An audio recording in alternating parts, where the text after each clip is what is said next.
Elle nous oublie pas non plus, l'intelligence, pendant les crises.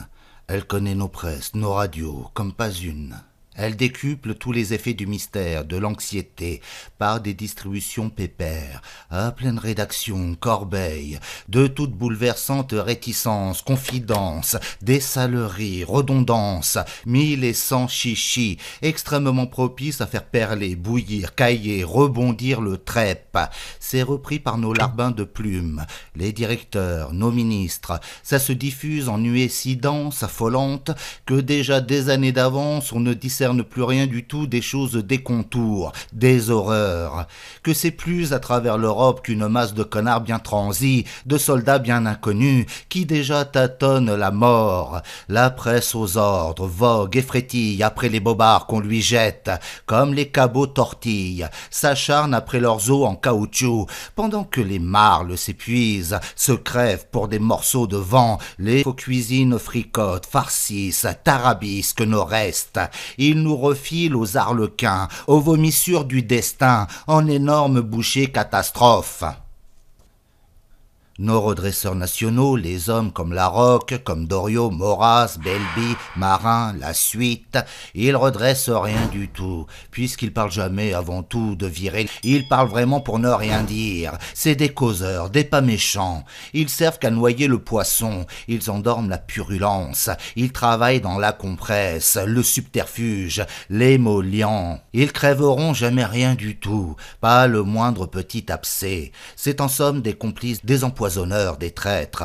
Ils laissent le pus s'infiltrer, le mal se répandre, gagner toujours en profondeur. Ils ont peur du bistouri, le fait la chair de leur chair, encore bien mieux, c'est leur pitance. Ils collent aux tenants du flouze. Ils voudraient pas qu'on les abîme, pour rien au monde, ça serait trop con. Faut au contraire qu'ils adhèrent au beau mouvement redresseur, aux nationaux nominaux. On leur parle un drôle de langage pour les fariner, on les travaille à l'épouvante. Dis donc, vous entendez rien? Ces sournoises rumeurs, c'est pas des fois. Oh, mais c'est horrible, c'est exact, quelle honte! À notre époque, croyez-vous, quelle ignominie, quelle ordure, et grotesque, à pouffer, si c'était pas si tragique. Mais quelle abomination! Mais il faut vous défendre, faire quelque chose. Restez pas contemplatif, avisez, remuez-vous, ça peut se répandre, s'envenimer terrible, devenir l'infernal ouragan. Mais cependant, du doigté, faites pas la gaffe. Vous êtes très gaffeur, méfiez-vous. Vous amenez pas comme en bombe tout de suite de face en gueulant. Vous seriez tout de suite écrasé. Défendez-vous ingénieusement, astucieusement. Faites-vous redresseur patriote, tenez. On vous reconnaîtra plus, on vous suspectera plus du tout. Venez avec nous, plus français que des vrais Français. Ah, oui, on vous a jamais trompé, nous.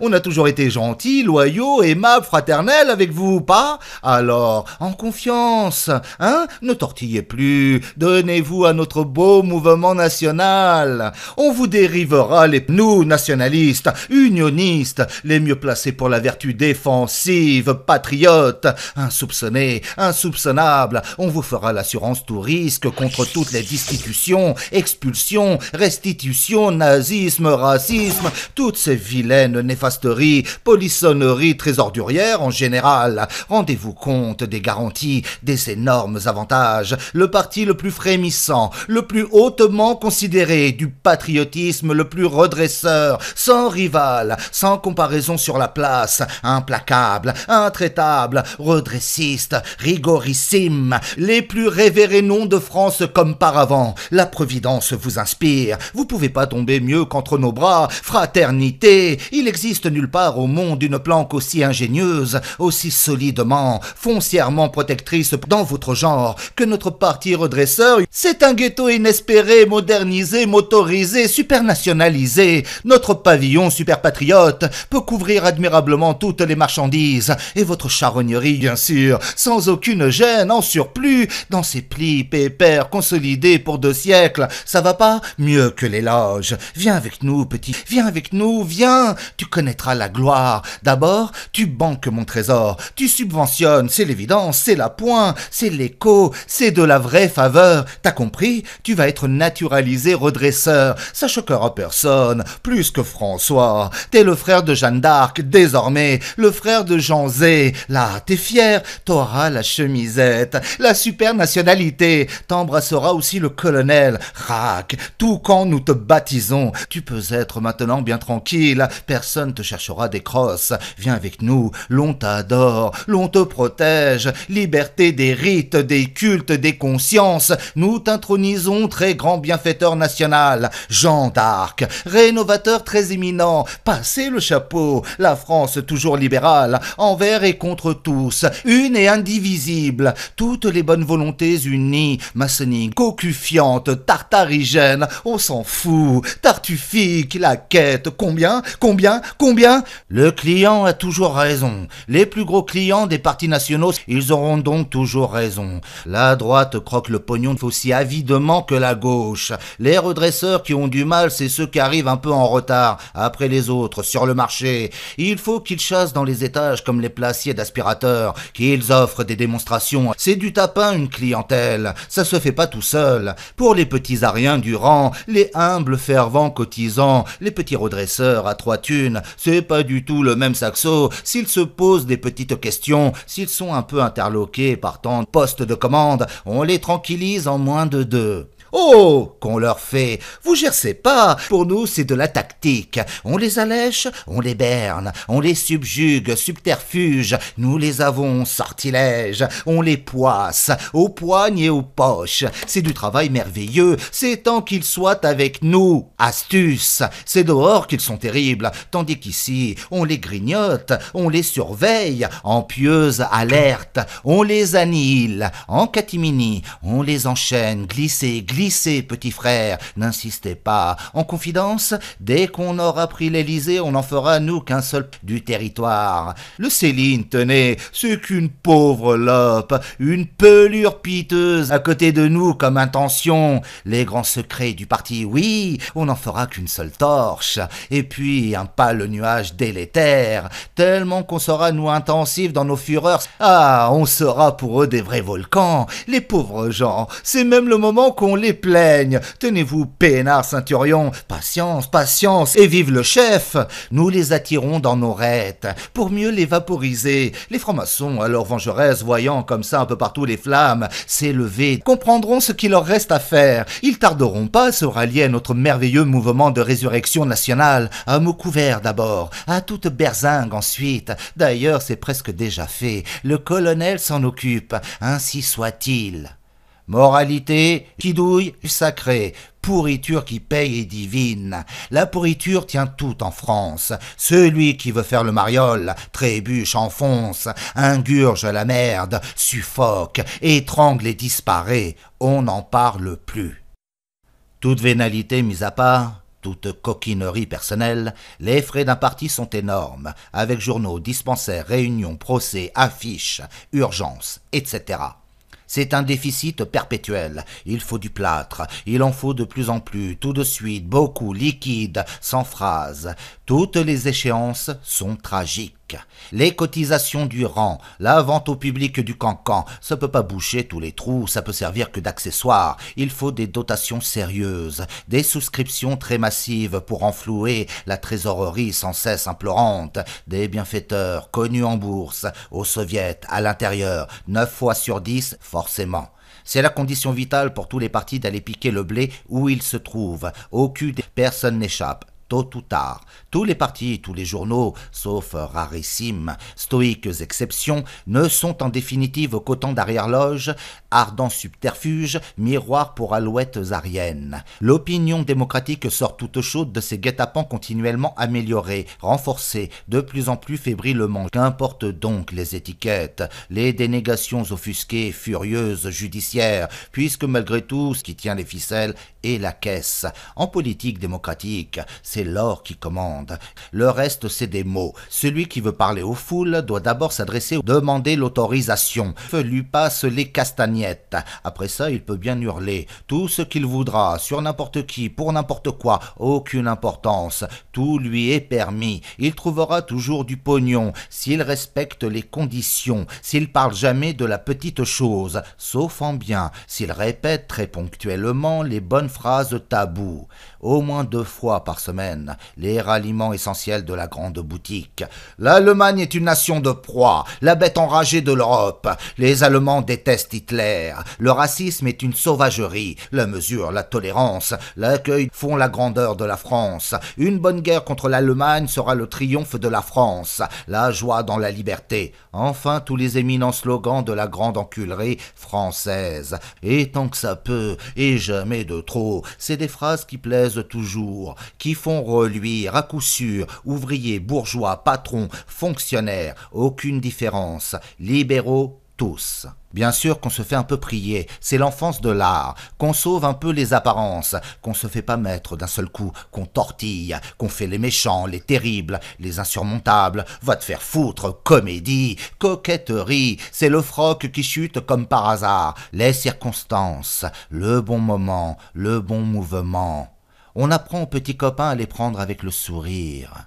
Stoïcisme, bonne humeur française, tous unis devant les périls, à se faire joyeusement enviander pour l'irradiance de la patrie, l'unanimité nationale, le maintien de l'ordre dans la rue, se faire enculer, c'est une nouvelle Alsace-Lorraine. Les véritables patriotes y sont toujours résolus, pour la grandeur de la France, pour le respect des libertés. L'affaire est vraiment mirifique. La confusion prodigieuse, d'un côté bannière déployée, les Ariens du Trèpe cons, radines, follement enthousiastes, ouverts, plus épris que jamais, radieux, juteux, offerts. De l'autre, le pèse ravisé, rafleur, acquisitif, méticuleux, se place, estime, saisit, enveloppe, juge, enlève. Le tour est joué, le truc adorable. Encore une bataille de gagnée, v'là les cocus qui se baissent. Encore une bataille de gagnée, v'là les cocus de baiser, v'là les cocus, v'là les cocus. C'est la méthode, voyez-vous, de l'habileté, du jeu finot sur 2 tableaux, dont nous crevons malice des malices, de plus en plus habiles, strabiques, redresseurs rampants, plongeants, pourris confirmés, boursouflés, marrants putricules à grimaces, chavirés en tout lieu immonde, pas le moindre petit sursaut, le plus abrévié au quai, dans tout cet étal d'agonie, dans tout ce tripier d'infection, le plus frêle indice de révolte que les vont se faire virer, vomir, dégueuler, à la fin des fins, rien du tout. Les soviets se seraient écroulés depuis belle lurette sans le soutien constant, la tutelle affectueuse de toutes les banques, de toutes les industries, de toutes les propagandes maçonniques du monde entier. Cet échafaudage de chiour, mon délire, ce catafalque de terreur, n'aurait pas tenu 6 mois sans la fervente complicité du club. Elle a tout couvert, tout musiqué, tout fait absoudre. Elle a propagé l'espoir, le mensonge, la menace, le chantage avec tant d'astuces que même les experts dans la chose en sont restés abasourdis. Le comble des culots propagandistes, la plus exorbitante entreprise de bobarderie crapuleuse jamais fricotée dans le cours des siècles, où pourtant, la colossale charognerie soviétique, gluante de larves, ronflante de mouches, sous projecteur, triomphe éblouissant, la transmutation de toutes les valeurs, par des vergons, des baratins, sans limite, tout en œuvre pour que moins 10 se lisent plus 1000, que les masses s'y prennent dur comme fer, hurlent aux pullulations divines et crèvent en mirage. Or, le fatras verbiologique, l'époustouflage vrombissant, les soviets n'ont été conçus, engendrés, maintenus, propagés, que pour la progression glorieuse de la plus grande en exécution du plan de guerre mondial dressé, modernisé par le général Marx.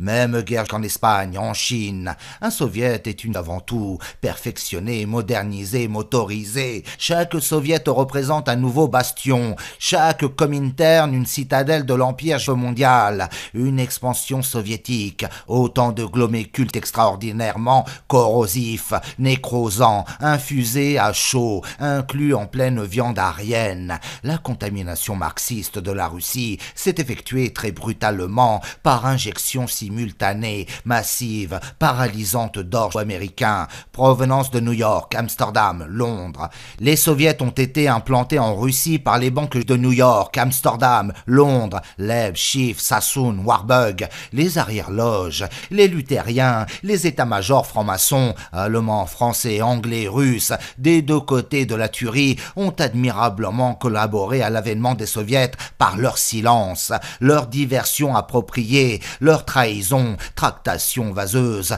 libéralismes opportuns, toutes les musiques, autant de comiternes, autant de virulents. Tout commissaire du peuple n'est qu'un commissaire de la haute police, un garde-chiourme d'Arien, garde-chiourme verbeux, rationaliste, prometteur, démocratique, etc. Staline, asiate aux ordres, bourreau spectaculaire. La cuisine du Kremlin est une cuisine, c'est Kaganovitch beau papa qui l'épice. Les soviets ne durent, ne se maintiennent en tyrannie que grâce aux appuis éminents, aux complicités quotidiennes des banques de New York et de Londres, à la parfaite compréhension des gouvernements démocrates, à la coopération très indispensable de l'intelligence, surtout en Orient. Les soviets livrés à eux-mêmes flancheraient à la première famine, et tout de suite la grande vengeance, l'épuration monstre, le signal du plus formidable encore jamais vu nulle part. Un véritable séisme. Tibère en n'existerait plus à côté avec ses puériles embraseries. C'est vraiment presque impossible de se faire une petite idée, de concevoir même faiblement le degré de haine recuite où sont parvenues les masses russes. Ressentiment très explicable. Font assassiner plus de 30 millions d'Ariens russes depuis qu'ils sont au pouvoir. La furie des Russes ne demande que la plus furtive occasion pour se donner libre cours, pour étonner le monde. Que les soviets demain culbutent et tout de suite, en l'espace de quelques heures, c'est l'égorgement d'un bout à l'autre de la Russie. On n'en retrouvera peut-être pas un seul pour nous raconter les détails. Ah, ne jamais plus entendre les admirables paroles. Trêve de rigolade. On se doute bien que les grands sont parfaitement au courant, qu'ils ne nous ont pas attendus, qu'ils sont à pied d'œuvre, en pleine connaissance de pétoche, avec des raisons très sérieuses pour se méfier hallucinemment des imprévus russes. Leurs inquiétudes se conçoivent. Ils font des vœux tous, unanimes, riches et pauvres, aux 4 points cardinaux, pour que les soviets ne s'écroulent pas. C'est leur terreur jour et nuit. Ils font plus que leur possible pour que rien ne change en Russie, et ils peuvent énormément. De tels gigantesques, après les horreurs hitlériennes, ça ferait beaucoup pour une époque, ça ferait même infiniment trop. Et puis des rébellions d'esclaves, c'est toujours prêt à s'étendre, à se propager. Religieuse, bancaire, policière, soutient le pouvoir soviétique comme elle soutiendrait un couperet très haut, loin, au-dessus de sa tête, qu'il ne retombe. Entre nous, sûrement qu'elle regrette d'avoir jamais foutriqué un pareil imbécile bastringue, tout biscornu d'emmerdement à n'en plus finir. Elle voudrait bien s'en dépêtrer, mais comment? Elle ne peut pas. Elle est engagée à fond, jusqu'au cou dans les soviets, jusqu'au trognon, et à la vie, et à la mort. L'action française du 29 octobre 1938. 4. La bonne volonté et l'autorité. On nous accuse de tout voir en triste. Non. Mais nous ne croyons pas qu'il suffise de se dire à midi quand il est minuit pour tout arranger. Je ne crois même pas à l'efficace de la seule bonne volonté. Elle a besoin d'être mise sur le bon chemin. Il y a beaucoup de vérité dans ces mots de M. André Mauroy au Figaro. L'état de l'opinion publique est tel, et la conscience du danger si vive, que nulle résistance ne serait possible le jour où un gouvernement énergique et impartial ferait connaître, par des communiqués motivés, les raisons de ses décisions. Qu'ils soient de droite ou de gauche, ouvriers ou patrons, tous les hommes que j'ai interrogés ont émis le même vœu, que l'on nous commande. L'homme est un animal social, donc commandé, donc et tout autant révolté. L'art politique est donc d'organiser un commandement qui n'ait pas besoin de se retourner à tout bout de champ pour recevoir avis ou suffrage de ceux qui le suivent, car le revirement se fait vite. Tel qui aspirait hier aux plus inexprimables douceurs du joug, se met à murmurer et bientôt à crier à la première gêne qu'il en recevra. Oui, le moment est favorable. Oui, l'heure sonne des initiatives, etc. Charles Maurras. Et le style, le fameux style, liquoreux, ananonnant, tendancieux faux témoin. Toute la terre en Tchécoslovaquie appartient aux usuriers et pas du tout aux paysans qui la travaillent. Déclaration de Lord Witherton, MP à la Chambre des communes, le 11 mai 1934. Mais alors ça va pas finir. Ils peuvent pas rester tranquilles, vos Sudètes du tonnerre de Dieu. Ils vont nous emmerder longtemps. Ils aiment pas les Tchèques. Qui c'est ça, les Tchèques? C'est des militaires. C'est les gardes mobiles en Europe centrale, des loges. Ah? Et puis après, ça les gêne? Oui, ça les gêne. Tiens, ils préfèrent Göring alors, vos Sudètes. Ils aiment pas les... Pas du tout.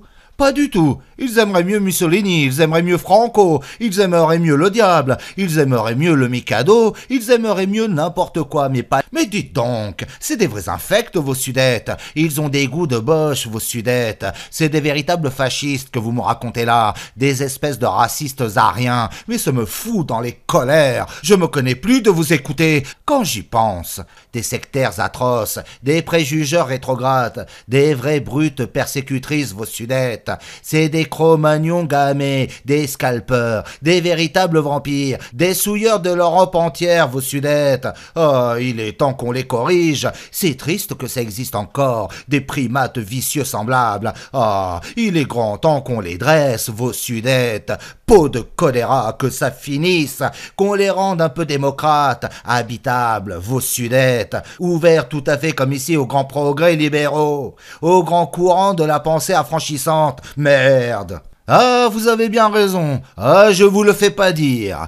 Mais vous la tenez, la formule. Mais c'est la conception sublime. Quelle tâche exaltante. Quelle œuvre pour notre époque. Quel programme mirobolissime pour tous nos Orients. Vous me bouleversez. Vous m'émouvez au possible. C'est normal. Vous m'avez séduit, délivré du doute. Je suis à vous, je vous aspire. Je vous bois. Alors, à l'action. Qu'on me déporte tous ces gens-là. Sudètes maléfiques, complicateurs, rechigneux, rebelleux, têtes de l'art, qu'on me les transporte tous par ici, tous en France. J'ai dit, nous avons de la place ici, nous avons toujours de la place. Nous sommes pas des racistes, nous autres. C'est par là qu'on est supérieur. Nous aurons toujours de la place, de plus en plus de place, grâce au trou de la guerre. Et guerre à la guerre, nom de foutre, et mort aux tyrans. Dans 6 mois, tous ces coriaces auront perdu leur barbarie. Vous les reconnaîtrez plus. Pacifiés, confusionnés, empaquetés à ravir, vos Sudètes,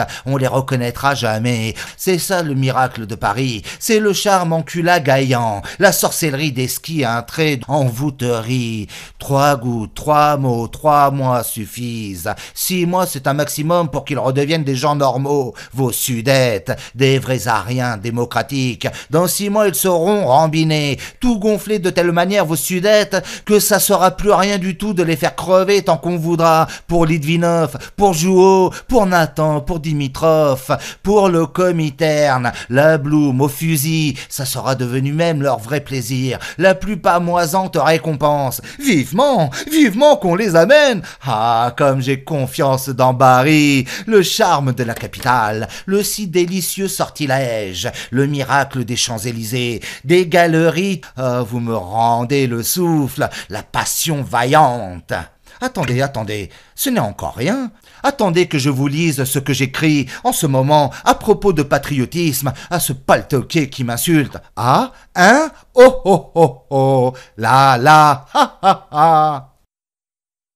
Au temps où tout le monde comprenait les revendications des Sudètes, la Commission permanente internationale des partis travaillistes et socialistes, nous nous refusons à reconnaître le droit de pays étrangers à établir leur souveraineté sur des districts allemands homogènes, qui forment une unité géographique. Résolution du 26 avril 1919. Le Comité d'action internationale des partis travaillistes et socialistes. Les populations ne doivent pas être transférées d'un État à un autre, tant qu'elles n'ont pas été consultées sur leur volonté. Manifeste du 11 mai 1919. Le 5e congrès de l'Internationale communiste réuni le 8 juin 1923 au Kremlin. Motion adoptée. Le Congrès constate qu'il n'y a pas une nation tchécoslovaque. L'État tchécoslovaque, outre la nationalité tchèque, comprend des Slovaques, des Allemands, des Hongrois, des Ukrainiens et des Polonais. Le Congrès estime nécessaire que le Parti communiste en Tchécoslovaquie, en ce qui concerne les minorités nationales, proclame et mette en pratique le droit des peuples à disposer d'eux-mêmes, jusqu'à et y compris celui de se séparer. La Tchécoslovaquie est née à Paris, sous la bonne étoile maçonnique. Je recherchais et je cultivais ensuite, jusqu'à la fin de la guerre, pour des motifs de propagande, des relations avec trois facteurs importants, la franc-maçonnerie, la Ligue des droits de l'homme et le Parti socialiste français. L'accès des milieux francs-maçons me fut ouvert par certains de nos compatriotes de Paris et les membres yougoslaves des loges. J'eus l'occasion de donner des causeries dans quelques-unes sur notre cause et d'y gagner ainsi les milieux francs-maçons de Paris. Souvenirs de guerre et de révolution, Édouard Bénès, page 172. Où est le mal s'étonne le crapouillot, l'innocence faite magazine. Évidemment, où est le mal? 7 langues et pas de cœur. Proverbe suisse. Je l'ai vu travailler un petit peu, Bénès, à la SDN. Petite crapule, tout agitée de subterfuges, inépuisablement sournois, complotique, tout conifié d'avocasserie, de rusaillerie bébête et brève. Un vrai petit dégueulasse raton, tout délirant de médiocrité chatouilleuse, un vibrion de couloir toujours en train de se suractiver, une très redoutable petite saloperie venimeuse au cœur de l'Europe, bien entendu pour l'éloge Jéhovah lui-même, plus Salomon, exactement tout ce que les maçons conçoivent comme idéal homme d'État, une sécheresse mortelle, dans une chicanerie sans limite. Je dis Bénès, bien que la chose ait été maintes fois contestée, parce que j'ai connu l'officier de l'Intelligence Service, qui lui délivrait pendant la guerre ses laissez-passer temporaires. Bénès ne possédait en effet aucun passeport d'aucune nationalité avouable. Il avait même pris la mauvaise habitude de se fabriquer lui-même des faux passeports. La déveine lui valut d'être arrêté à Londres en 16. Il était connu à l'IS, qui s'y connaît, comme agitateur, au même titre que Litvinov, et Belakoun et Trotsky. Tous les trois continuent bien entendu à agiter, on est bourrique pour la vie, au lieu de leurs affectations. Ce sont les esprits pervers qui rendent la vie insupportable. Ils trouvent des intentions partout. Moi, je me sens devenir si pervers que ça me tourne en folie raciste. Et pas qu'un petit peu. Raciste 100%, autant que communiste. À l'heure où nous sommes, dans les circonstances si tragiques, l'indifférence n'est plus de mise. Il faut choisir. Il faut opter pour un genre de perversion. Ça suffit plus de se dire méchant. Il faut avoir une foi terrible, une intolérance atroce. Il n'y a pas beaucoup de choix. C'est l'arienne ou la maçonnique, ça va nous donner 20 ans de rigolade. Je ressens, tellement je suis drôle, des choses encore bien plus perverses, des véritables sadismes. Je me sens très ami d'Hitler, très ami de tous les Allemands. Je trouve que ce sont des frères, qu'ils ont bien raison d'être si racistes. Ça me ferait énormément de peine si jamais ils étaient battus. Je trouve que la guerre qui vient, que c'est pas du tout la nôtre, que c'est un crime qu'on nous oblige à porter les armes contre des personnes de notre race, qui nous demandent rien, que c'est juste pour faire plaisir aux détrousseurs, que c'est bien la dégringolade au dernier cran de dégueulasserie.